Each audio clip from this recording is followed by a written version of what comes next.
Shalom semuanya, selamat hari Minggu, selamat bergabung kembali di ibadah Minggu GSJ Ajem Yunlong. Kita langsung saja ke firman Tuhan hari ini. Kita kembali dengan gandum dan ilalang bagian yang kedua. Katakan ke kanan kiri, gandum dan ilalang bagian yang kedua. Haleluya. Minggu lalu kita sudah belajar tentang ciri-ciri daripada ilalang. Perlu untuk kita kenali, kenapa? Karena sekali lagi ilalang itu serupa tapi tak sama dengan gandum. Dan kita harus mengenali yang mana ilalang supaya kita dapat menghindar dari orang-orang yang termasuk sebagai ilalang. Kenapa demikian? Karena kita juga jangan sampai terpengaruh oleh ilalang tersebut dan akhirnya kita juga menjadi mundur di dalam pertumbuhan iman kita. Nah, selain daripada itu penting juga untuk saya dan saudara mengenali gandum, ya, sekalipun ya dan amin, saya dan saudara adalah gandum. Tetapi kalau kita tidak memfokuskan diri kita kepada karakteristik atau ciri-ciri daripada gandum tersebut dan hanya fokus kepada ciri-ciri dari ilalang, maka kita juga mungkin akan berhati-hati terhadap ilalang, tetapi mungkin kita tidak akan berusaha untuk semakin membuat diri kita menjadi gandum yang subur. Artinya semakin bertumbuh baik di dalam iman kita kepada Tuhan kita Yesus Kristus. Untuk itu, hari ini kita akan belajar tentang ciri-ciri daripada gandum di bagian kedua dalam pembelajaran mengenai gandum dan ilalang ini. Oke, kita langsung saja. Kita buka firman Tuhan hari ini, sidang jemaat yang dikasih dalam Tuhan, dari Matius pasalnya yang ke-13 ayat 24 sampai 30. Masih menggunakan perikop yang sama dari minggu lalu ya. Tapi minggu lalu kita pakai dua perikop, hari ini kita satu saja, yang Matius pasal 13 ayat 24 sampai 30. Untuk itu, saya undang sidang jemaat bangkit berdiri. Kita akan bacakan bersama-sama kebenaran firman Tuhan. 2, 3. Yesus membentangkan suatu perumpamaan lain lagi kepada mereka. Katanya, hal kerajaan surga itu seumpama orang yang menaburkan benih yang baik di ladangnya. Tetapi pada waktu semua orang tidur, datanglah musuhnya menaburkan benih lalang di antara gandum itu, lalu pergi. Ketika gandum itu tumbuh dan mulai berbulir, nampak jugalah lalang itu. Maka datanglah hamba-hamba tuan ladang itu kepadanya dan berkata, "Tuan, bukankah benih baik yang Tuan taburkan di ladang Tuan? Dari manakah lalang itu?" Jawab tuan itu, "Seorang musuh yang melakukannya." Lalu berkatalah hamba-hamba itu kepadanya, "Jadi maukah Tuan supaya kami pergi mencabut lalang itu?" Tetapi ia berkata, "Jangan, sebab mungkin gandum itu ikut tercabut pada waktu kamu mencabut lalang itu. Biarkanlah keduanya tumbuh bersama sampai waktu menuai. Pada waktu itu aku akan berkata kepada para penuai, kumpulkanlah dahulu lalang itu dan ikatlah berkas-berberkas untuk dibakar. Kemudian kumpulkanlah gandum itu ke dalam lumbungku." Mari kita bersatu dalam doa. Bapa di surga, kami bersyukur sekali kami diingatkan akan keberadaan lalang di sekeliling kami. Kami tahu kami adalah gandum Tuhan. Dan kami juga sudah diingatkan untuk mengenali karakter atau ciri-ciri daripada ilalang supaya kami juga dapat menghindar, menjauhi, tidak sampai terpengaruh oleh ilalang-ilalang yang ada di sekeliling kami. Namun kami juga diingatkan hari ini pentingnya untuk kami mengenali dengan jelas ciri-ciri gandum supaya kami semakin dibentuk menjadi gandum yang baik Tuhan. Itu berbicara kepada setiap kami hari ini Tuhan. Di dalam nama Tuhan Yesus kami berdoa, haleluya. Mari kita semua katakan amin, puji Tuhan. Oke saudara-saudara, kita akan belajar mengenai 3 ciri-ciri gandum. Ya, katakan ke kanan kiri 3 ciri-ciri gandum. Ya. Yang pertama saudara-saudara, ya, ingat tadi ya, dan minggu lalu juga, gandum itu serupa dengan ilalang, tapi tidak sama saudara-saudara. Mungkin bentuk-bentuknya kelihatan mirip-mirip gitu ya. Dan bahkan minggu lalu kalau saudara ingat, saya ingatkan hati-hati karena ilalang seringkali terlihat lebih religius, terlihat lebih rohani ya. Tetapi Tuhan tidak mencari orang-orang rohani. Tuhan mencari orang-orang yang mengejar hadirat Tuhan, terlepas dari kelihatan rohani atau tidak ya. Walaupun ya kalau memang rohaninya bagus ya, tapi kalau nggak kelihatan rohani juga, itu tidak menjadi patokan ukur kedekatan seseorang dengan Tuhan ya. Karena biasanya kalau kelihatan rohani itu, ya kelihatan di depan, berdoa, sering ke gereja, aktif dan segala macamnya. Tapi belum tentu di luar gereja atau di rumah pada saat tidak ada orang-orang, kita benar-benar berdoa ya. Sebaliknya, ada orang-orang yang justru nggak kelihatan rohani di depan, tapi kita tidak tahu ternyata di belakang layar, pada saat dia di rumah, ya mereka justru memiliki kehidupan doa yang begitu kuat ya. Jadi jangan kita pakai kacamata dunia ya. Sekali lagi nggak ada salahnya kelihatan rohani, tapi intinya kalau kelihatan rohani tetapi ternyata di dalamnya rohana, sama juga bohong ya.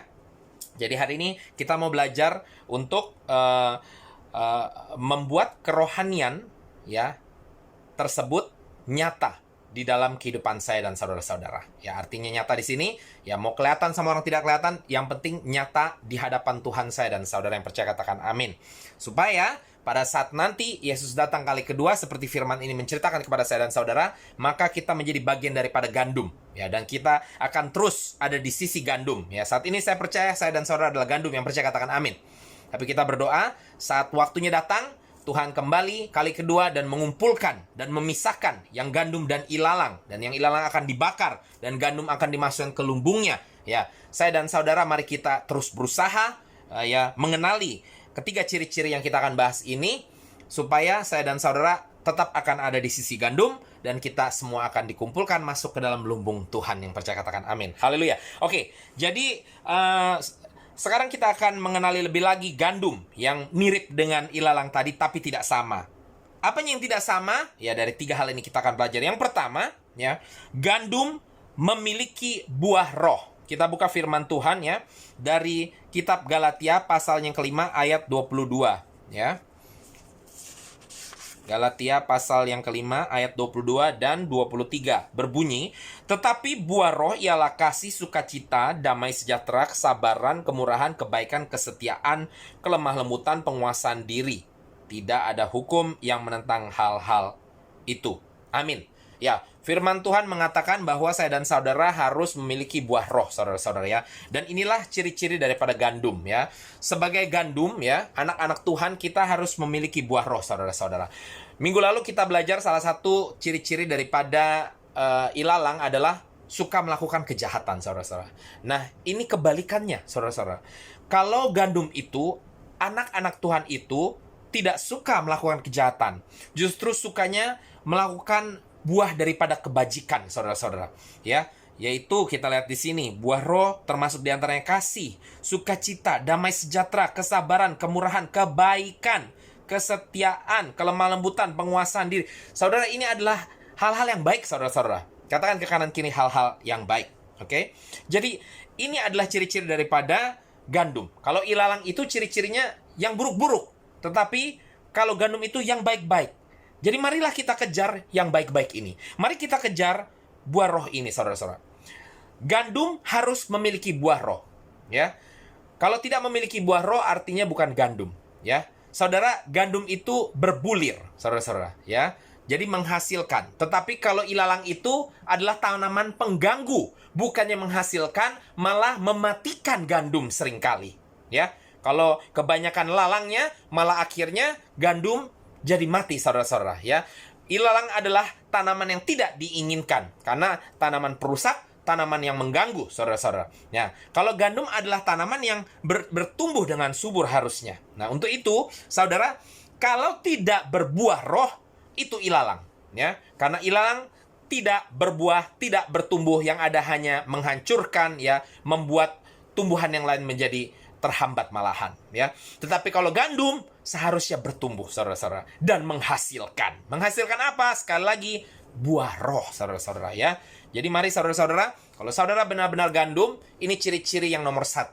Maka kalau saudara masih ada kurang di buah-buah roh yang baru saja kita bacakan ini, mari kita kejar terus, saudara-saudara ya. Memang tidak ada yang sempurna, tetapi saudara, pada saat kita terus mengejar, Tuhan akan menyempurnakan saya dan saudara. Yang percaya katakan amin. Yang kedua, saudara-saudara, oke, ciri-ciri gandum yang kedua, langsung kita baca saja firman Tuhan dari Yakobus pasal yang ke-1 ayat 12. Ya. Yakobus pasal 1 ayat 12 berbunyi, berbahagialah orang yang bertahan dalam pencobaan, sebab apabila ia sudah tahan uji, ia akan menerima mahkota kehidupan yang dijanjikan Allah kepada barang siapa yang mengasihi dia. Amin. Yang kedua, saudara-saudara, ciri-ciri gandum tahan uji. Katakan kanan kiri, tahan uji, saudara-saudara ya. Gandum tahan uji ya. Sementara kalau ilalang itu tidak tahan uji, saudara-saudara ya. Gandum mau dikasih cobaan semacam apapun, karena seperti tadi saya bilang, kalau gandum itu, anak-anak Tuhan itu fokusnya kepada Tuhan, saudara-saudara ya. Jadi pencobaan akan mampu kita hadapi, bukan karena kita kuat atau kita hebat ya, tetapi karena Tuhan menolong saya dan saudara-saudara yang percaya, katakan amin ya. Dan ini tidak terlepas dari mentalitas atau tabiat ya. Gandum itu ya, dengan tadi buah roh yang tadi sudah kita bahas, maka gandum itu terlatih dengan penguasaan diri ya, biasa bersyukur ya, walaupun keadaan susah bersyukur. Sebaliknya dengan orang-orang yang adalah ilalang, masalah nggak besar pun dibesar-besarkan biasanya. Masalah sedikit sudah langsung komplain, dan bahkan cuman karena masalah sedikit saja ya cepat membuat onar ya. Baik itu di dalam gereja, baik itu di lingkungan mereka dimanapun itu, saudara-saudara ya. Jadi ilalang itu biasanya tidak cuma di dalam gereja membuat onar, di lingkungan mereka pun seperti itu. Jadi mereka memiliki mentalitas, ingat minggu lalu saya katakan mereka menyalahkan ya komunitas tersebut. Ada masalah di gereja, mereka salahkan gerejanya, pindah ke gereja lain, masalah lagi, dia salahkan lagi gereja tersebut. Termasuk di komunitas yang bukan komunitas gereja pun ada masalah, dia salahkan komunitasnya. Tapi kita pelajari orang-orang seperti ini, mereka ilalang, merekalah pengganggunya, merekalah perusaknya, saudara-saudara ya. Sebaliknya, gandum tidak demikian adanya, yang percaya katakan amin. Gandum itu tahan uji ya. Kita ini gandum, kita harus tahan uji, saudara-saudara. Karena sekali lagi, Tuhan yang menguatkan saya dan saudara-saudara. Janji Tuhan di dalam Yakobus 1 ayat 12 ini adalah ya dan amin. Berbahagialah orang yang bertahan dalam pencobaan, sebab apabila ia sudah tahan uji, ia akan menerima mahkota kehidupan. Jadi bukan semata-mata karena kita kuat, tetapi karena kita berpengharapan. Katakan pengharapan ya. Karena kita tahu bahwa janji Tuhan ya dan amin, bahwa saat kita tahan uji maka kita bahagia. Mungkin nggak sekarang, tapi kita percaya bahagia tersebut sedang menantikan saya dan saudara yang percaya, katakan amin. Mahkota kehidupan menantikan saya dan saudara yang percaya, katakan amin ya. Itulah sebabnya kalau saudara benar-benar gandum, jangan jadi orang cengeng, jangan jadi orang yang cepat komplain, jangan jadi orang yang ikut-ikutan, yang kelompok itu nggak senang, pokoknya saya ikut loh ya. Jadi diri sendiri, yaitu jadi orang-orang yang tahan uji. Apapun yang saudara hadapi, yang percaya katakan amin ya. Saudara, saya jadi teringat ya, berbicara tentang tahan uji ya, berbicara juga tentang kemiripan daripada gandum dan ilalang ya. Tadi saya katakan serupa tapi tak sama ya. Saya jadi teringat dengan barang-barang bermerek ya. Salah satunya contohnya LV atau Louis Vuitton. Dahulu keluarga kami waktu belum berada di dalam Tuhan ya sangat suka sekali dengan barang-barang seperti ini, wanitanya ya. Dan saya ingat para wanita di dalam keluarga kami itu cukup hebat matanya ya, seperti mata elang. Dari jauh mereka lihat orang yang bawa tas LV ya, mereka bisa bedakan. Oh, itu palsu. Oh, itu asli. Dan seringkali saya kaget gitu ya, yang laki-laki di dalam keluarga kami kaget. Karena kita suka bilang, yakin lo itu palsu, soalnya itu orang keren banget gitu loh. Atau sebaliknya, yakin lo itu asli, soalnya kok orangnya dandannya kayak begitu doang gitu loh. Ya, tapi karena mereka sudah terbiasa, mereka tahu bahwa oh ini asli gitu loh. Mereka bisa lihat dari sisi modelnya lah, nggak ada yang kayak begini yang asli, atau dari sisi kualitasnya lah, mereka bisa melihatnya, saudara-saudara ya. Nah, jadi saya teringat salah satu yang membuat mereka suka dengan LV itu katanya karena kulitnya kuat sekali. Nah, jadi kalau asli itu memang kulitnya kuat sekali ya, LV itu kan dari kulit ya. Dan saya memang baru menyadarinya setelah bertahun-tahun melihat mereka memakai LV ini, dan saya juga melihat yang palsunya juga gitu ya, apalagi kalau kita lagi pergi ke seberang ya. Itu dijual palsunya, ada kelas A, kelas B, kelas C malah. Nah, mau kelasnya setinggi apapun yang namanya yang palsu, saudara-saudara, benar ternyata saya perhatikan, kalau sudah 2-3 tahun, dia mulai teklopek kulitnya ya. Dia mulai mirip-mirip kayak Alkitab saya nih, saudara lihat ya. Nah, ya kayak begini ya. Padahal katanya kulit gitu kan ya. Tapi ternyata mulai teklopek, saudara-saudara ya. Mulai robek sana, robek sini. Tetapi ternyata benar, LV yang asli itu kan dari kulit asli, saudara-saudara ya. Ternyata itu biarpun sampai 10 tahun asal dirawat dengan benar, benar kuat, saudara-saudara. Ya. Itulah yang terjadi saat itu adalah asli, ya, bukan cuman serupa, saudara-saudara. Nah, itu yang terjadi dengan gandum. Gandum itu selama kita merawat kerohanian saya dan saudara dalam Tuhan, maka mau sekeras apapun, selama apapun pencobaan yang harus kita hadapi, maka kita tetap akan tahan uji, saudara-saudara. Tetapi sebaliknya dengan ilalang, ya, mau kelihatan sebagus apapun, saudara-saudara, baru masalah kecil juga sudah langsung kelihatan isinya. Tidak tahannya terhadap ujian, saudara-saudara. Sama seperti tadi saya katakan, LV yang palsu, kulitnya palsu, ya walaupun serupa dengan yang aslinya, ya 1-2 tahun rusak. Kena matahari, kena hujan, rusak gitu ya. Tapi kalau seandainya LV yang asli, ya, selama kita rawat, ya, dalam istilah kita, rawat kerohanian kita, seperti itu ya. Ya, walaupun mungkin sekali-sekali jatuh, di ubin sekali-sekali kesemprot air, tidak akan semudah itu rusak, saudara-saudara. Kenapa? Karena itu barang yang asli, saudara-saudara. Ya, jadi sekali lagi, saudara-saudara, gandum, ya, anak-anak Tuhan yang asli, yang benar-benar, yang sungguh-sungguh, tahan uji, saudara-saudara. Tapi yang palsu tidak tahan uji. Yang percaya katakan amin. Yang ketiga, yang terakhir, saudara-saudara. Ya, kita buka langsung juga dari kitab 1 Timotius, pasalnya yang ke-6. 1 Timotius. Ya, pasalnya yang ke-6, ayatnya yang ke-12. Saya bacakan untuk saudara-saudara. Ayat yang ke-12 berbunyi demikian. Bertandinglah dalam pertandingan iman yang benar dan rebutlah hidup yang kekal. Untuk itulah engkau telah dipanggil dan telah engkau ikrarkan ikrar yang benar di depan banyak saksi. Saudara dan saya diajak untuk bertanding dalam pertandingan iman. Dan bukan cuma sekedar bertanding, tapi menyelesaikan pertandingan tersebut. Karena gandum, ciri-ciri yang ketiga, adalah orang-orang yang menyelesaikan pertandingan. Nggak setengah-setengah. Nggak cuman berapi-api di awalnya saja, saudara-saudara. Ya, saudara nggak peduli, saudara mulainya kelihatan sehebat apapun, sekeren apapun. Tapi kalau saudara nggak kelar, percuma. Saudara tahu kalau di dalam pertandingan lari itu kan, suka ada kayak berjarak-jarak gitu ya. Nah, itu biasanya preliminarinya tuh, penentuannya sebelum pertandingan sendiri ya. Siapa yang akan di posisi paling depan, posisi kedua, dan lain sebagainya. Nah, di dalam pertandingan penentuan posisi, mungkin si A mendapatkan posisi paling depan. Ya. Tetapi, kalau ternyata di dalam pertandingan itu sendiri, dia ternyata disusul oleh si B, tidak peduli. Walaupun dia mulainya di paling depan, tetap B akan diumumkan sebagai pemenang. Dan ini tidak sedikit, saudara-saudara, kalau lihat dari pertandingan lari ya, yang saudara kira udah jauh dari belakang gitu ya. Ternyata tapi mereka memiliki strategi. Setelah mulai dekat ya, waktu masih jauh mereka cuma jaga aja pokoknya jaraknya, supaya jangan terlalu jauh dengan yang nomor 1 dengan nomor 2 ya. Lalu yang nomor 3 ini menjaga jarak terus, mencoba keep the pace dalam bahasa Inggrisnya. Pokoknya coba terus lari dengan memastikan posisinya tidak terlalu jauh. Ternyata pas sudah di lap yang terakhir, saudara-saudara, putaran yang terakhir, sudah mendekati garis finish strateginya, ternyata si pelari ketiga ini yang ada di posisi nomor 3 langsung segera melesat ke depan, dan banyak yang terjadi bahwa pelari yang kedua dan ke-1 bahkan tidak sadar mereka sedang disusul oleh pelari ketiga, dan ternyata pelari ketiga yang nomor 1 ya. Ya, di sini kita tidak berbicara nomor 1 atau nomor 2, puji Tuhannya. Tapi Tuhan katakan bahwa gandum menyelesaikan pertandingan iman saya dan saudara. Jadi tidak masalah. Saudara mulainya kayak gimana ya? Kelihatan jelek kah? Slow kah? Tidak masalah.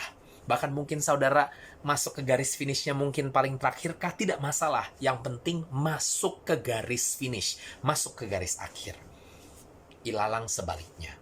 Kelihatan keren awalnya, banyak di antara mereka yang belum juga dekat garis finish, sudah give up, sudah menyerah hanya karena tawaran harta, tawaran wanita, tawaran laki-laki, pria, tawaran apa saja yang dunia ini tawarkan. Akhirnya kalah di dalam pertandingan iman. Tapi hari ini kita diingatkan, kita gandum dan kita tidak boleh kalah dengan pertandingan iman.